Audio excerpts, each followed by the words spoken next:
Selamat pagi, shalom semuanya, saudara sekasih di dalam Tuhan, dimanapun Anda berada, khususnya Jemaat El Gibor yang saya kasihi dan Tuhan lindungi, Tuhan kasihi.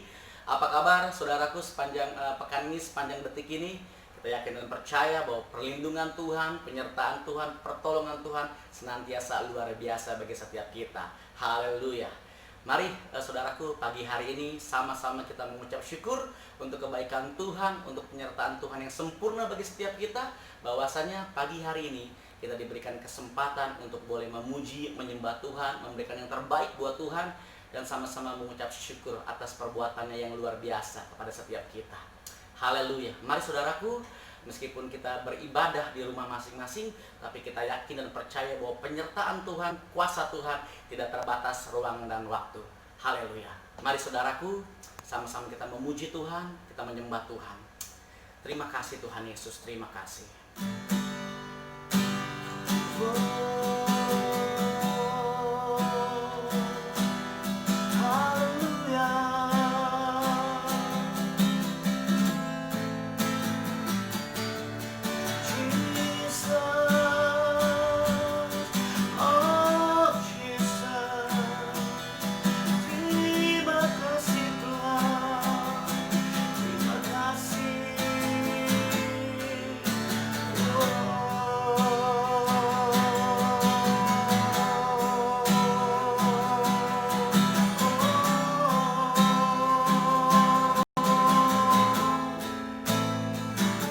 Mari saudaraku, di waktu-waktu yang terbaik ini kita sama-sama memuji Tuhan,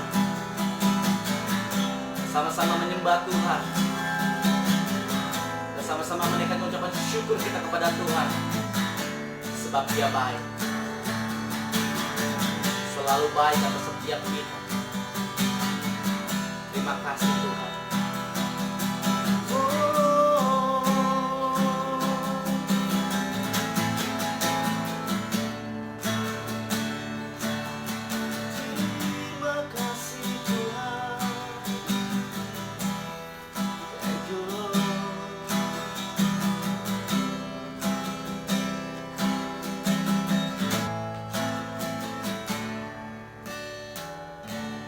Ya Tuhanku, aku hendak bernyanyi bagimu selama ku hidup. Ya Allahku, aku hendak bermazmur bagimu selagi ku ada. Inilah yang ku renungkan setiap waktu, dan yang puja dan pengagungan kepadamu. Biarlah manis kau dengar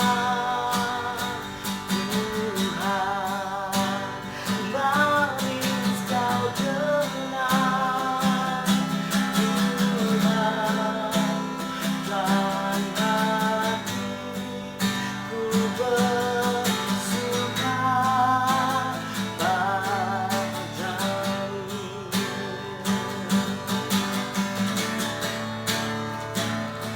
Ya Tuhanku, aku hendak bernyanyi bagimu selama ku hidup.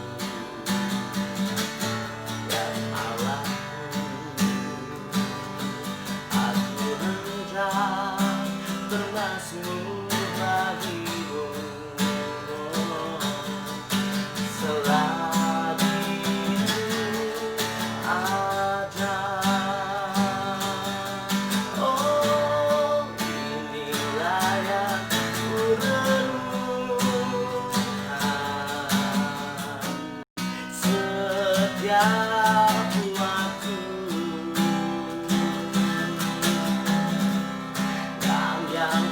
pujian dan pengagungan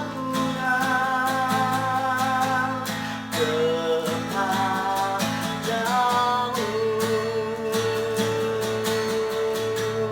Dalam manis kau dengar Tuhan, manis kau dengar Tuhan, dan hatiku bersuka padamu.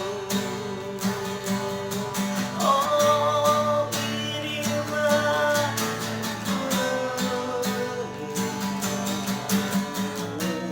setiap waktu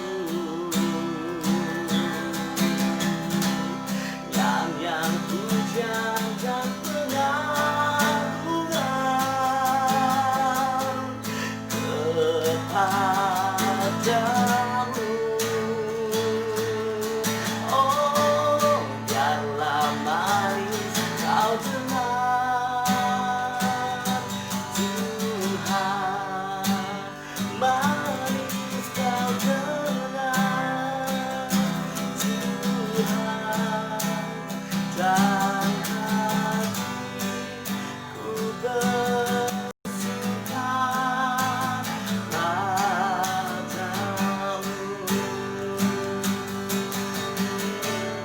Inilah yang kurenungkan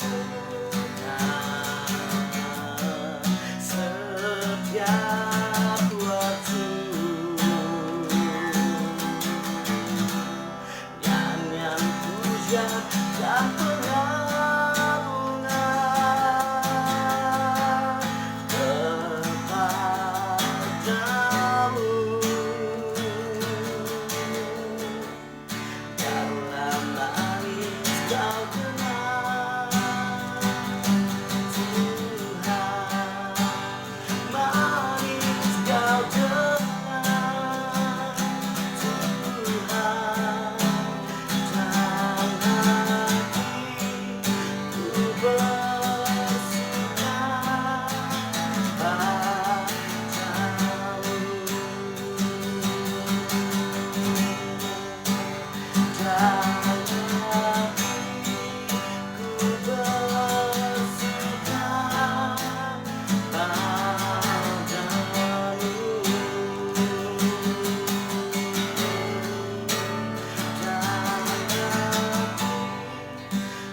bersuka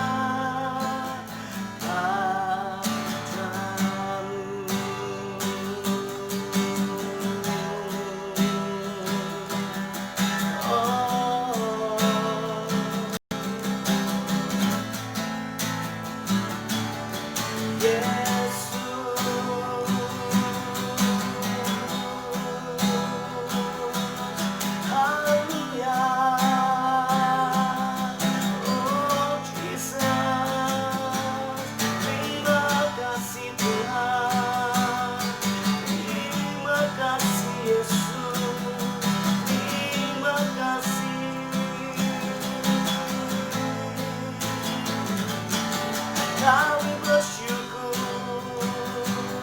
kami memuji, kami agungkan kebesaran-Mu Tuhan. Haleluya.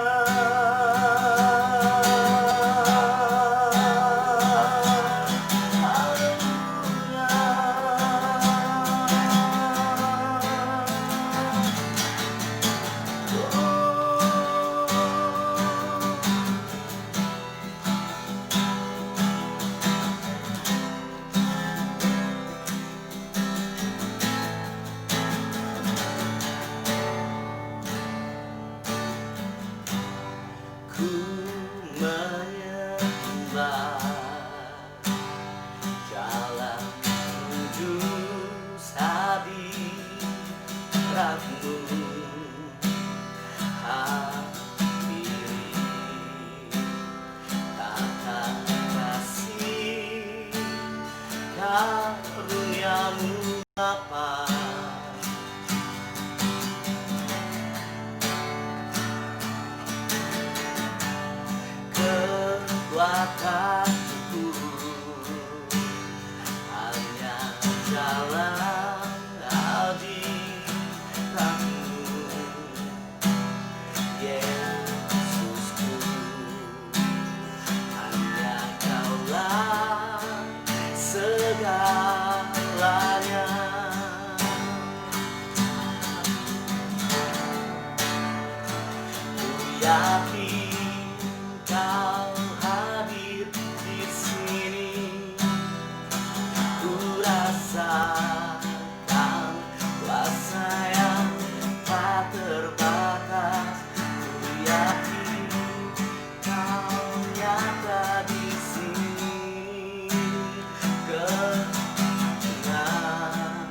terjadi di sini. Ku menyembah dalam kudus hadirat-Mu. Hadiri Bapa kasih karuniamu Bapa.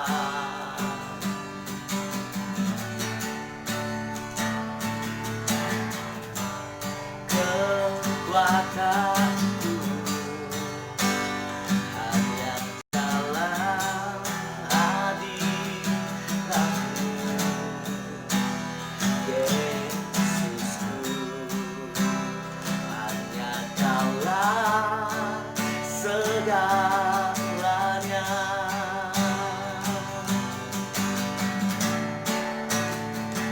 Ku yakin Kau hadir di sini. Ku rasakan kuasa yang tak terbatas. Ku yakin Kau nyata di sini. Kemenangan terjadi di sini. Ku yakin Kau hadir di sini. Ku rasakan kuasa yang tak terbatas. Ku yakin Kau nyata di sini. Kemenangan terjadi di sini. Kesembuhan terjadi di sini. Kelepasan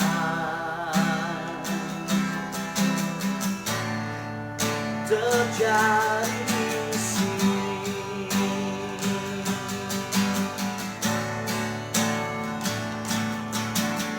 Roh-Mu yang hidup penuhku, mengalir dalamku. Jiwaku tenang bersama-Mu.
kuasa-Mu sungguh nyata bagi setiap kami Tuhan.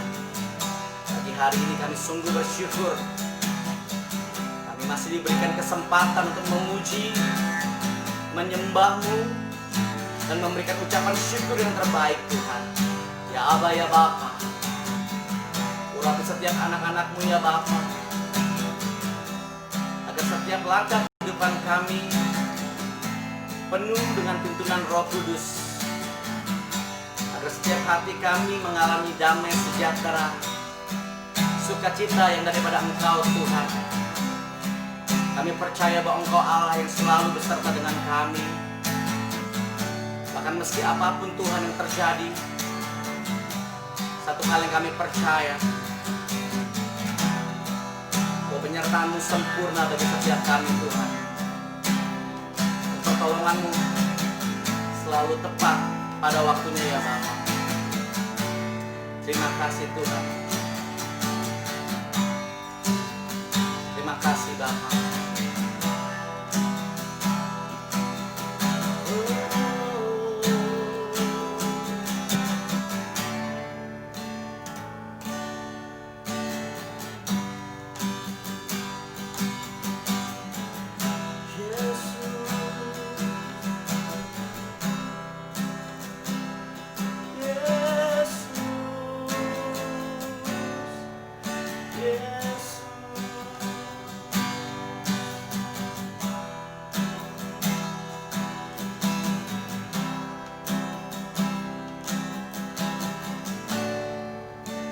Kuasa-Mu terlebih besar, Tuhanku terlebih besar. Tak pernah terlambat janji-Mu ya Tuhan, menolong hidupku. Kuasa-Mu terlebih besar, Tuhanku terlebih besar. Tak pernah terlambat janji-Mu ya Tuhan, pulihkan hidupku. Tak pernah terlambat janji-Mu ya Tuhan, pulihkan hidupku. Tak pernah terlambat janji-Mu ya Tuhan, pulihkan hidupku.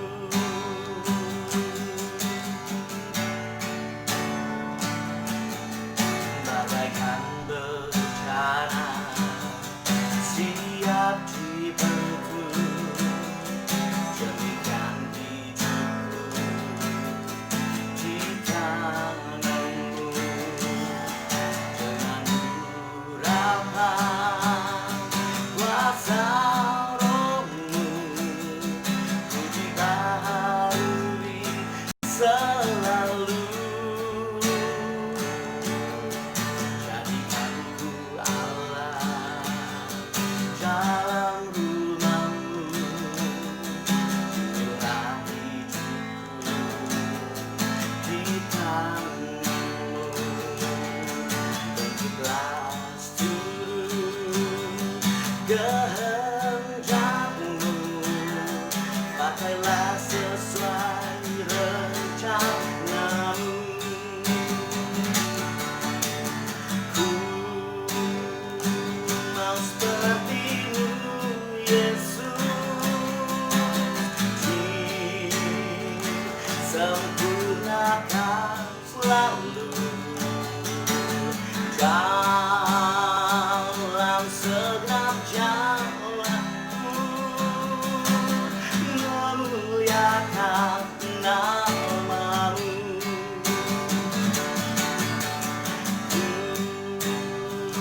Mau seperti-Mu Yesus,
selalu dalam segenap jalanku,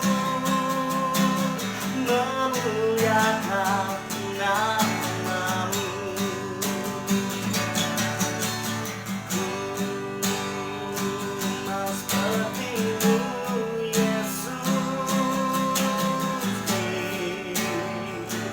sempurnakan selalu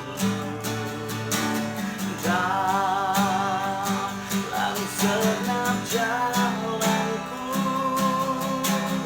memuliakan namamu. Ku mau seperti-Mu, Yesus, sempurnakan selalu dalam segenap jalanku, memuliakan namamu, memuliakan namamu, memuliakan namamu.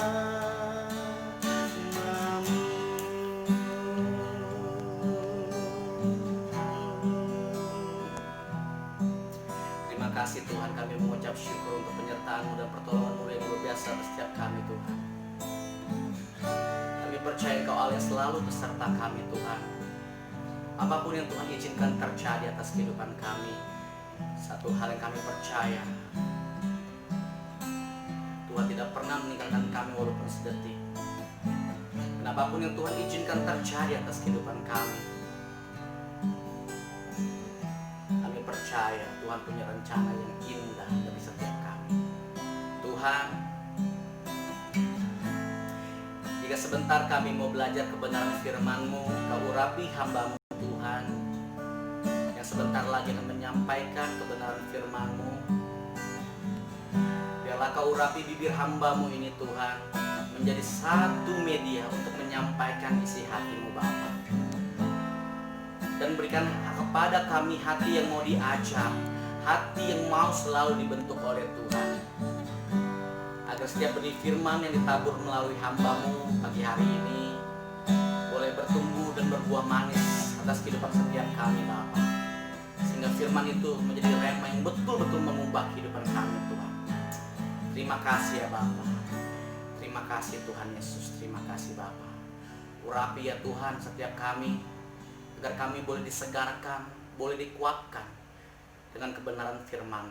Terima kasih ya Bapa, terima kasih ya Tuhan. Kami siap menyambut kebenaran firman-Mu dengan penuh ucapan syukur. Di dalam nama Tuhan Yesus, sama-sama kita berkata, amin. Shalom saudara-saudara. Sebelum kita mendengarkan kebenaran firman Tuhan, mari kita berdoa terlebih dahulu. Kami mengucap syukur dan terima kasih buat hari ini Bapa. Kalau hari ini kami bisa beribadah kembali kepada-Mu.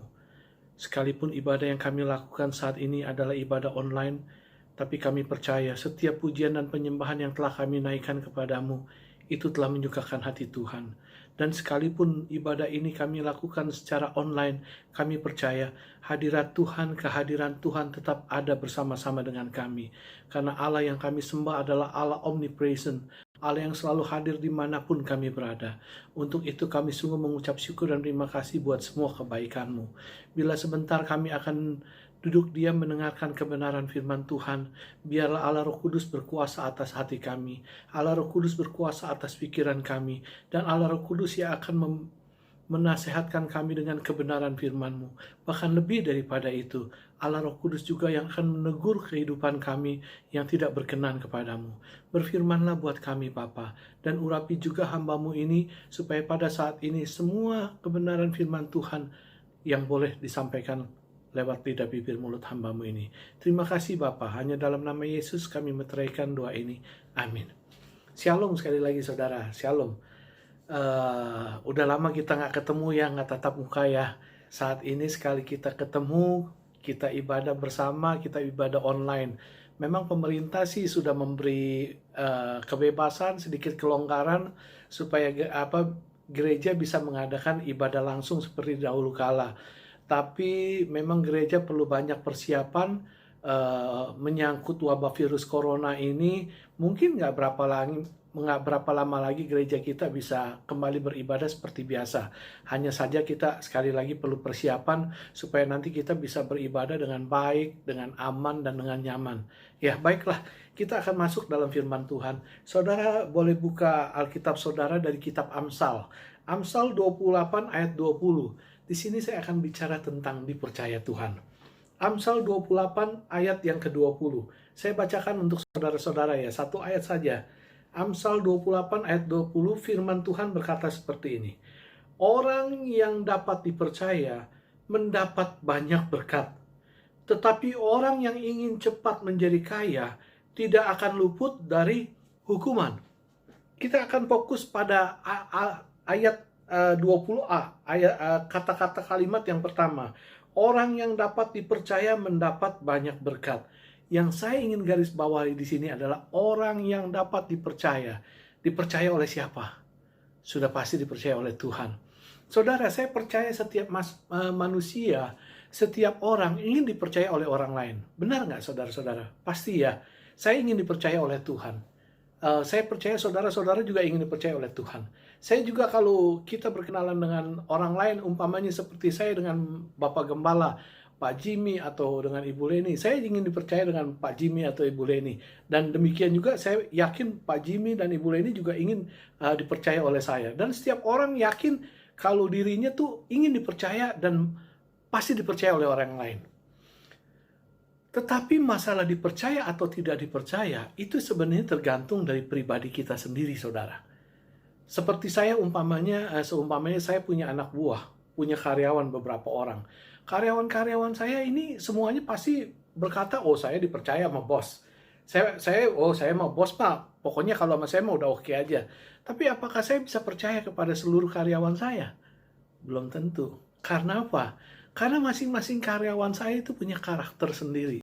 Masing-masing karyawan saya punya sifat sendiri. Masing-masing karyawan saya itu punya cara kerja sendiri, kepribadian sendiri. Dan ini yang menentukan bahwa dia bisa dipercaya atau tidak.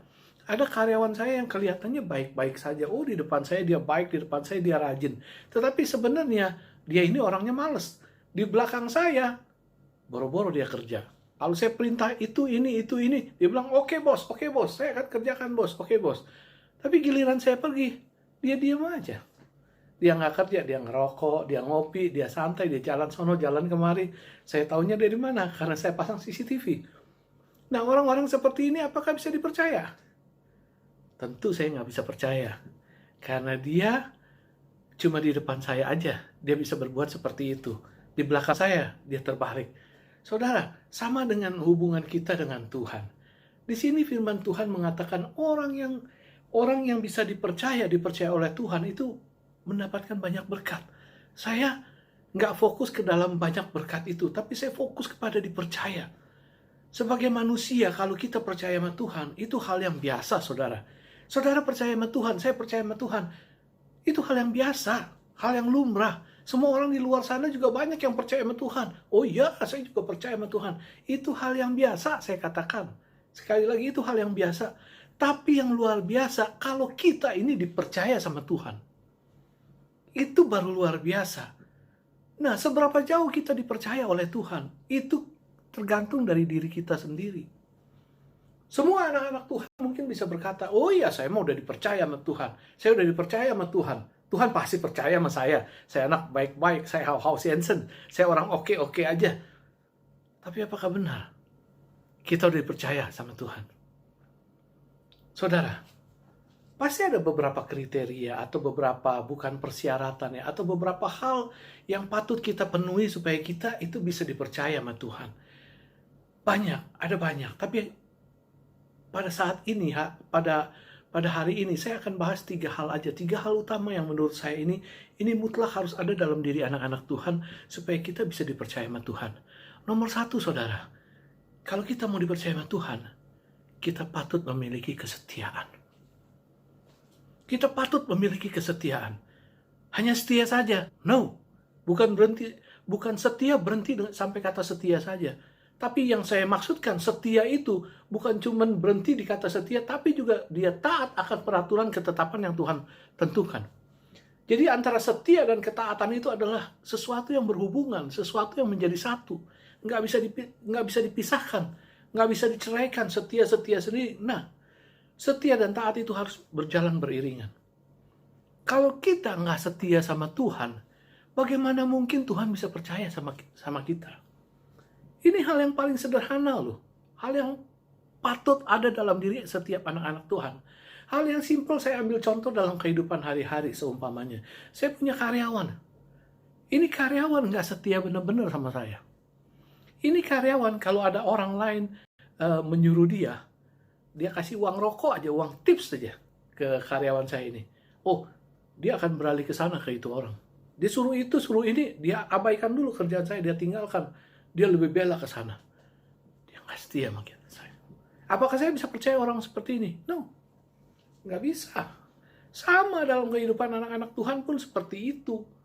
Banyak anak-anak Tuhan yang nggak setia sama Tuhan. Cara nggak setianya gimana? Sedikit ngalamin kesusahan. Nggak mau tetap setia kepada Tuhan. Baru dihantam sedikit masalah, sedikit persoalan. Nggak bisa tetap setia berharap kepada Tuhan. Udah melengok ke kiri, melengok ke kanan. Dia pikir, wah, cari ke orang pinter deh. Cari persugihan deh. Cari ke si A, ke si B. Dia katanya top loot. Oh, cun banget. Itu satu bentuk yang tidak setia. Bagaimana mungkin bisa dipercaya sama Tuhan kalau kita nggak setia? Saya punya saudara dulu. Dia punya suami stroke. Dia punya suami stroke kalau orang yang setia, baik kepada Tuhan ataupun kepada dewa ataupun kepada siapapun yang dia percaya, dia akan tetap berharap kepada dewanya atau Tuhannya atau Allahnya yang dia percaya. Harusnya dia setia. Tapi ini apa yang dia bilang? Enggak. Gue disuruh sembah Yesus, gue sembah Yesus. Gue disuruh sembah Dewa Kuan Kong, gue sembah Dewa Kuan Kong. Gue suruh sembahyang di masjid, gue sembahyang di masjid. Gue disuruh kemana, gue ikutin. Gue nggak masalah buat gue sembah siapa, dewa siapa, nabi siapa, apapun gue nggak masalah. Yang penting suami saya sembuh. Dia bilang begitu. Apakah ini tipe orang setia? No. Orang-orang seperti ini nggak bakal berkenan di hadapan Tuhan. Nggak bisa dipercaya. Nggak bisa dipercaya, saudara. Belajar dari apa yang terjadi dalam bangsa Israel. Bangsa Israel berkali-kali kena hukuman Tuhan. Berkali-kali kena hukuman Tuhan. Coba perhatikan, tiap kali dia kena hukuman Tuhan. Kenapa? Karena dia nggak setia sama Tuhan. Karena dia menyembah berhala. Dia menyembah dewa-dewa lain, ilah-ilah lain. Dia melanggar semua ketetapan peraturan yang Tuhan buat. Akhirnya apa? Hukuman Tuhan yang terjadi. Tapi coba lihat. Kita bisa baca di Alkitab ini banyak. Setiap pribadi, setiap orang, setiap bangsa itu yang mengikuti Tuhan. Benar-benar setia kepada Tuhan. Mengikuti apa yang Tuhan katakan. Mentaati peraturannya. Lihat. Berkat Tuhan melimpah. Berkat Tuhan melimpah. Itu poin nomor satu. Itu poin nomor satu. Kalau kita mau dipercaya sama Tuhan, berlaku setialah. Taat akan ketetapan firman Tuhan. Kita bisa dipercaya oleh Tuhan. Lalu poin nomor dua, saudara. Bagaimana caranya supaya kita tuh bisa dipercaya oleh Tuhan? Nomor dua, kita harus hidup jujur.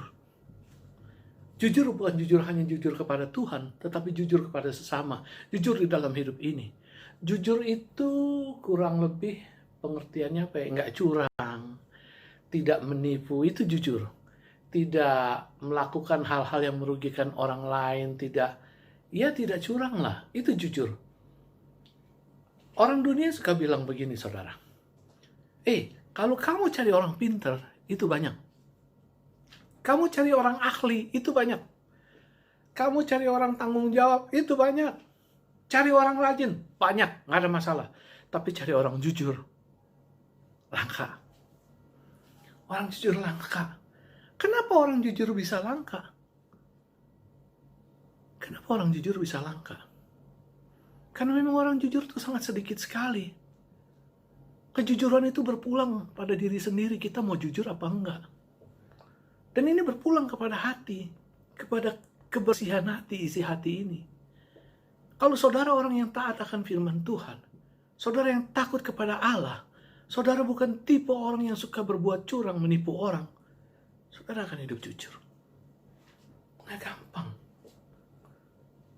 Nggak gampang untuk selalu taat akan firman Tuhan, tapi itu tetap harus kita lakukan. Satu kali saya ada melayani di sebuah persekutuan doa, saudara. Itu waktu itu lagi bicara soal masalah bohong, masalah tentang kejujuran. Jadi saya ada tanya sama anak-anak Tuhan, jemaat yang hadir di situ, anak muda kebanyakan. Saya tanya, bohong dosa nggak? Dosa katanya. Lalu bohong boleh nggak? Oh, nggak boleh bohong. Nah, karena mereka karyawan semua juga, maksudnya orang usaha semua, orang kerja. Saya tanya, sekarang kalau bohong untuk cuan boleh nggak? Bohong untuk dagang, untuk cari duit, cari untung boleh nggak? Saudara tahu jawabnya? Memang lebih banyak yang bilang, oh enggak. Tapi ada yang bilang, boleh. Ada yang bilang boleh. Waktu yang bilang boleh itu saya kaget. Karena di situ anak muda, suaranya lantang lagi. Dia bilang, boleh. Wih, saya senyum, saya bilang, oh boleh. Oh keren, saya bilang. Kenapa boleh, katanya. Saya tanya ke dia, kenapa boleh? Soalnya gini Pak Pendeta, masalah bohong kalau untuk cari cuan, cari untung, itu masalah biasa. Kita mesti pisahin antara bohong urusan dengan Tuhan sama bohong urusan dagang. Kalau kita untuk dagang, untuk cari untung, bohong-bohong dikit itu oke, nggak masalah, katanya. Dan kalau kita dagang, kita bisnis, kita nggak bohong, itu namanya kita bodoh. Nggak ada orang bisnis, orang dagang yang namanya jujur. Nggak ada, Pak Pendeta. Cari di mana juga nggak ada, katanya. Dalam hati saya itu kan kata kamu. Saya bukan tipe orang begitu. Saya juga orang usaha, orang dagang, tapi bukan tipe orang pembohong. Pedagang yang pembohong. Dia bilang, nggak ada Pak Pendeta. Bisnis, bohong, itu oke-oke aja. Dan bohong itu adalah seni di dalam bisnis, kata dia. Wah, saya bilang hebat. Hebat dia bisa kasih pendapat itu. Hebat. Tapi hebatnya yang dalam tanda kutip ya. Bukan saya menyetujui, bukan. Ini satu tanggapan yang salah. Terus ada satu wanita yang menyela, bukan menyela kayak gimana. Dia bilang, nggak bisa, saya nggak setuju dengan pendapat dia. Dia bilang, yang namanya bohong tetap bohong, Pak Pendeta. Kita mau usaha, mau cari duit, mau dagang, mau bisnis, tetap nggak bisa dengan cara bohong. Kita mau ambil untung, oke, ambil untung. Tapi nggak perlu bohong. Nggak usah bohong. Saya nggak pernah bohong. Saya belajar jujur terus. Dia bilang itu. Oh iya? Ya Pak Pendeta. Kalau kamu jujur terus, gimana kamu? Maksudnya bisa oke, bisa eksis. Karena orang dunia bilang, orang jujur tuh pasti kesingkir. Orang jujur itu pasti ketindas. Orang jujur itu biasanya pasti kena ciak lah, pasti kena bohong, pasti kena makan. Orang dunia selalu bilang gitu. Enggak. Saya sengaja buang move dia seperti itu. Tapi dia jawab enggak. Enggak seperti itu yang terjadi sama diri saya. Dia bilang, terus dia kesaksian. Saya, Pak Pendeta, kerja, saya nggak pernah bohong. Saya selalu jujur. Ini kalau orang datang belanja sama saya, Pak Pendeta. Itu orang suka minta bonnya dirubah. Kasih kayak kita bon palsu itu. Jadi umpamanya beli pulpen 20.000 seumpamanya. Tolong dong bukain bonnya, tulis harganya 25.000, 5.000 buat dia beli rokok atau gantiin ongkos bensin lah begitu. Saya nggak mau, saya bilang saya nggak bisa cara begitu. Ya udah kalau nggak bisa lain kali gua nggak belanja malu. Ya nggak apa-apa. Saya nggak mau, saya mau beli berapa, saya tulis berapa. Saya selalu begitu sama customer saya atau orang yang belanja ke saya. Dan saya belajar menerapkan itu terus. Ini teman-teman saya, sales yang lain kiri kanan selalu omongin saya, kasih tahu, lu jangan begitulah. Orang mau minta lebih-lebihan, lu kasih lah. Lu jangan begitulah. Nanti kalau lu begitu terus, nggak ada orang yang mau belanja sama kamu lu. Akhirnya kamu bisa sepi lu, nggak ada orang belanja sama kamu nggak bisa mencapai omset tuh. Saya pegang prinsip. Saya nggak mau begitu. Saya belajar pegang ketetapan firman Tuhan katanya. Enggak, saya tetap mau jujur katanya. Saya bilang ya nggak apa-apa lah. Kalau umpamanya nggak ada orang belanja sama saya, ya udah mau ngapain. Tapi saya percaya Tuhan nggak buta. Pak Pendeta tahu nggak katanya? Saya bilang tahu apa maksudnya? Sepanjang saya jalankan kebenaran firman Tuhan, Sepanjang saya jujur, saya itu nggak pernah sepi loh dari customer loh, dari orang yang belanja.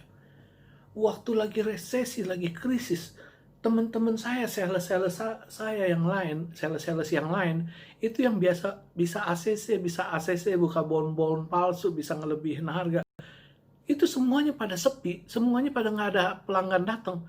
Saya sendiri, tetap aja itu ada yang belanja ke saya. Bahkan saya selalu mencapai omset, selalu mencapai omset. Saya tahu, itu kerjaan Tuhan. Itu kerjaan Tuhan, kalau nggak mana mungkin saya seperti itu.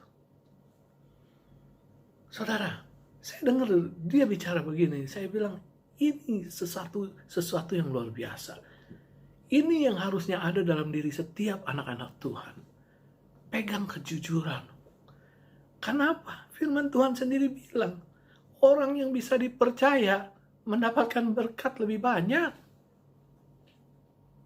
Dia jujur, dia bisa dipercaya sama Tuhan. Untuk hal kecil, hal simpel, dia bisa dipercaya oleh Tuhan. Karena Tuhan nggak sayang-sayang untuk memberkati terus. Orang dunia boleh bilang, orang jujur itu orang bodoh. Orang jujur orang bego. Orang jujur bakal licik. Orang jujur bakal kesingkir, bakal ketinggalan. Tapi di dalam Tuhan, no. Pelindungan Tuhan tetap selalu ada. Mau jadi orang jujur, saudara? Buktikan. Kalau saudara hidup jujur, buktikan. Lihat bagaimana Tuhan memagari kehidupan saudara. Bagaimana Tuhan buka tingkap langit, mencurahkan berkat-berkat yang lebih banyak buat saudara. Nomor 2, hidup jujur. Lalu nomor 3, saudara. Nomor 3 yang terakhir, kalau kita mau dipercaya oleh Tuhan, maka kita harus belajar hidup tulus.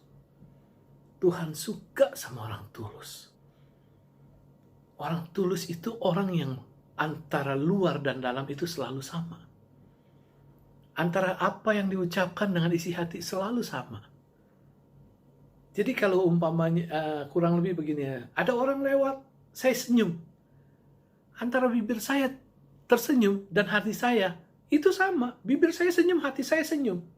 Saya bukan bibir saya senyum, hati saya mengumpat. Bukan seperti itu. Itu orang munafik. Dan Tuhan gak suka sama orang munafik. Waduh, Tuhan benci banget sama orang munafik. Kita bisa lihat waktu Yesus hidup. Yesus tuh benci banget sama orang munafik. Bahkan Yesus katakan, aduh, orang munafik itu seperti kuburan. Luarnya bersih, putih. Aduh, dikapur cat putih begitu. Tapi dalamnya isinya, aduh, tulang belulang. Isinya mayat, isinya, aduh, bau, busuk. Itu orang munafik. Saudara, orang tulus itu disayang Tuhan, dikasihi Tuhan, dan dijaga terus oleh Tuhan. Kan orang tulus berkenan pada Tuhan. Firman Tuhan dalam Mazmur 73 ayat 1 mengatakan bahwa Tuhan itu baik kepada orang yang tulus hatinya, kepada orang yang bersih hatinya. Saya tutup dengan sebuah kisah nyata yang ada di dalam Perjanjian Lama. Ini kisah Raja Yehuda dan Raja Israel. Saya ceritakan secara singkat. Raja Yehuda namanya Yosafat. Raja Israel namanya Raja Ahab. Ini mereka berdua besanan. Ngawinin anaknya besanan. Lalu nih Raja Ahab ini ngajak Raja Yehuda untuk menyerang salah satu bangsa namanya Ramoth Gilead. Yuk Raja Yehuda, yuk Raja Yosafat kita serang Raja Ramoth Gilead. Raja besannya ini bilang, oh ya oke, kalau mau. Tapi kita tanya dulu sama Nabi, boleh nggak? Nabi Tuhan, Nabi Mika udah bilang nggak boleh. Sebenarnya Raja Yosafat ini, anak Tuhan ini, raja baik-baik, udah agak enggan. Tapi ini Raja Ahab ini kelewat nafsu. Nabi-nabi palsunya Raja Ahab ini, dia bilang, serang, Tuhan udah kasih buat kamu katanya. Jadi singkat cerita mereka serang. Mau perang lawan bangsa Ramoth Gilead ini. Sebelum mereka mulai berperang, di sini, saudara, Raja Ahab ini raja curang. Hatinya nggak tulus, penuh kemunafikan. Dia bilang sama raja anak Tuhan ini nih, si Raja Yosafat, dia bilang begini, Raja Yosafat, nanti waktu kita maju perang sama-sama, kamu pakai pakaian kebesaran ya, pakai pakaian panglima perang yang tertinggi ya. Nanti kamu maju, seolah-olah kamu pemimpin dari semua tentara ini. Saya nanti di sini menyaru aja, saya pakai pakaian biasa, pakaian tentara. Tentara rakyat tentara biasa gitu, prajurit biasa. Rupanya ada udang di balik batu. Akhirnya mereka nyerang gitu. Waktu mereka nyerang, saudara tahu apa yang terjadi? Satu kebiasaan dalam satu pertempuran peperangan, biasa yang paling diincar adalah pemimpin perangnya. Dan saat itu yang diincar adalah Raja Yosafat, ini anak Tuhan. Ini diincar sama pasukan musuh si Ramoth Gilead. Sampai Raja Yosafat ini dikepung sampai dalam kondisi bahaya. Benar-benar bahaya. Kalau boleh saya katakan kayak orang tinggal tunggu waktu dah. Tapi lihat, ini raja yang tulus. Ini raja anak Tuhan. Ini raja menyembah Allah yang benar. Akhirnya apa? Dibela oleh Tuhan. Pimpinan bangsa musuh ini, Ramoth Gilead ini, pimpinan Panglima Ramoth Gilead, dia lihat Raja Yosafat, kok ini bukan si Raja Ahab, ini Raja Yosafat, ini bukan panglima perangnya ini bukan. Pas si Raja Yosafat ini dikirain anak buahnya, ini bukan, ini mah anak buahnya, ini cuma tipuan perang aja nih. Dibohongin ini jadi panglima perang palsu. Jadi dia perintahkan anak buahnya untuk mundur gitu, untuk melepaskan si Raja Yosafat. Itu cara Tuhan menolong anak buah, menolong anak yang benar di hadapannya. Akhirnya Raja Yosafat ini selamat kembali ke negaranya, ke kerajaannya. Allah selamatkan.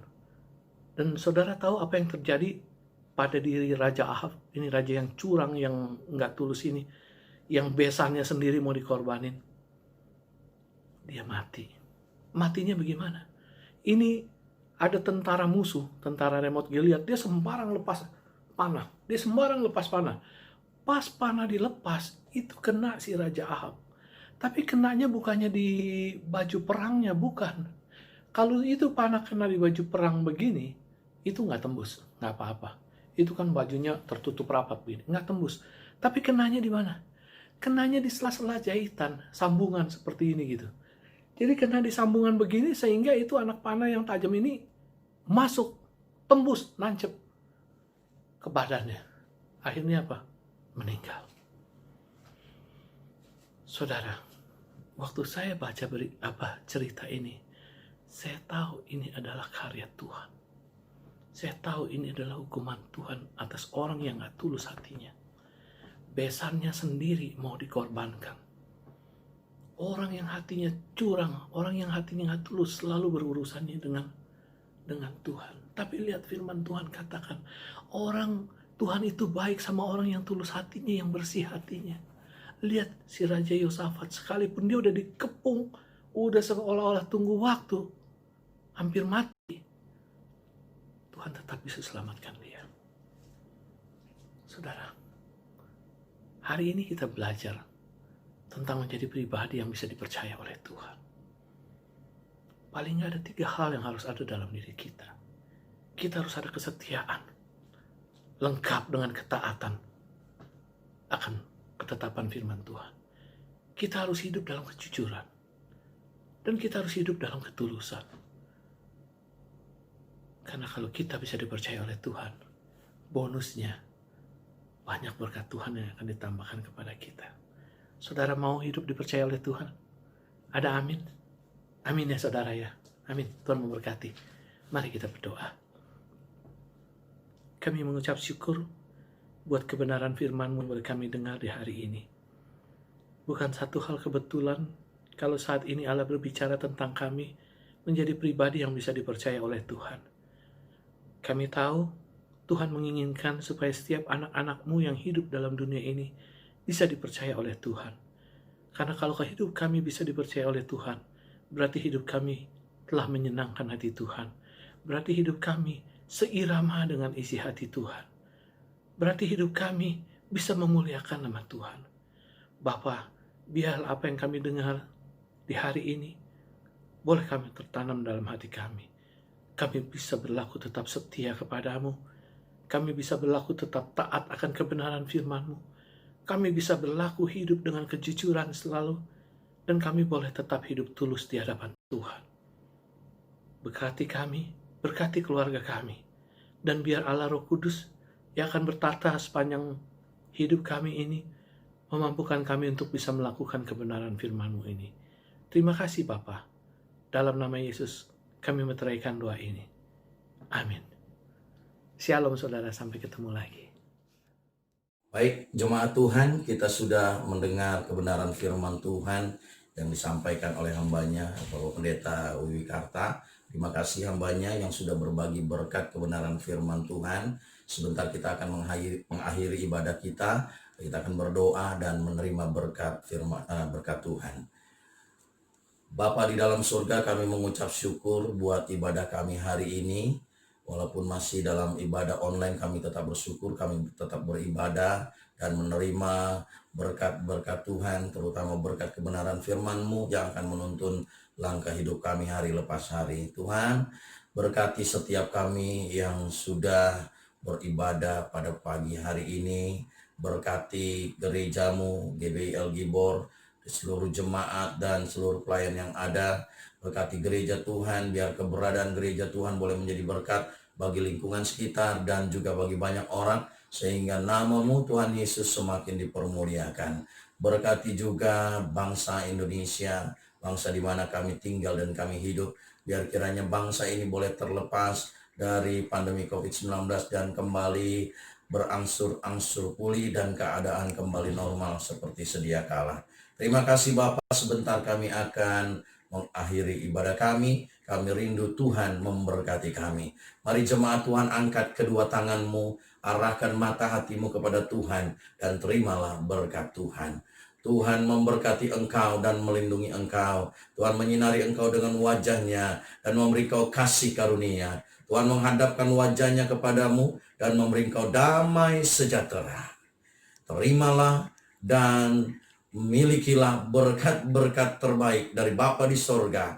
Dalam cinta kasih Tuhan kita Yesus Kristus dan dalam persekutuan dengan Allah Roh Kudus yang akan menyertai dan memberkati hidupmu, keluargamu, rumah tanggamu, dan seluruh pekerjaan tanganmu bersama dengan Tuhan. Tuhan akan buat berhasil, beruntung di dalam nama Yesus. Mulai hari ini sampai selama-lamanya.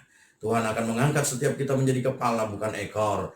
Tuhan akan menjadikan setiap kita berkat bagi banyak orang, sehingga melalui hidup kita nama Tuhan semakin dipermuliakan. Mari setiap kita yang sudah diberkati Tuhan berlimpah-limpah dengan iman, bersama-sama kita katakan amin. Selamat hari Minggu, Tuhan Yesus memberkati. Shalom.